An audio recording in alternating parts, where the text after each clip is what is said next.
Tasgaon police ठाण्याच्या हद्दीत गांजा बाळगल्याप्रकरणी अटक करण्यात आलेला संशयित रोहित राजू जाधव वय 25 वर्षे राहणार MSCB पाठीमागे सिद्धेश्वर कॉलनी तासगाव याला सांगली येथील मेहरबान जिल्हा व सत्र न्यायालयाने जामीन मंजूर केला आहे।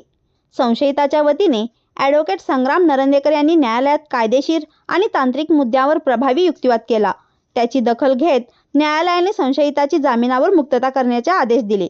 या प्रकरणात तासगाव पोलिसांना मिळालेल्या गोपनीय माहितीनुसार दिनांक 27 जून 2026 रोजी कापूर ओढा रोड परिसरातील स्मशानभूमीजवळ सापळा रचण्यात आला होता। या कारवाई दरम्यान संशयित रोहित जाधव याच्याकडून 15 किलो वजनाचा सुटा गांजा जप्त करण्यात आला होता।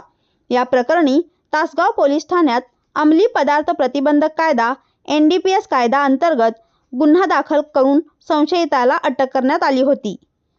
जामीन अर्जावरील सुनावणी दरम्यान ॲडव्होकेट संग्राम नरंदेकर यांनी न्यायालयासमोर मांडले की संशयिताला पुढे पोलीस कोठडीत ठेवण्याची आवश्यकता उरलेली नाही। तसेच रोहित जाधव हा कुटुंबातील एकमेव कमावता सदस्य असून तो तासगावचा कायमस्वरूपी रहिवासी आहे। त्याच्यावर यापूर्वी कोणताही गुन्हा दाखल नसल्याने त्याचा कोणताही पूर्व गुन्हेगारी इतिहास नाही, असे त्यांनी न्यायालयाच्या निदर्शनास आणून दिले। दरम्यान सरकारी पक्षाचे वकील आणि तपासी अधिकाऱ्यांनी जामीन अर्जास तीव्र विरोध केला।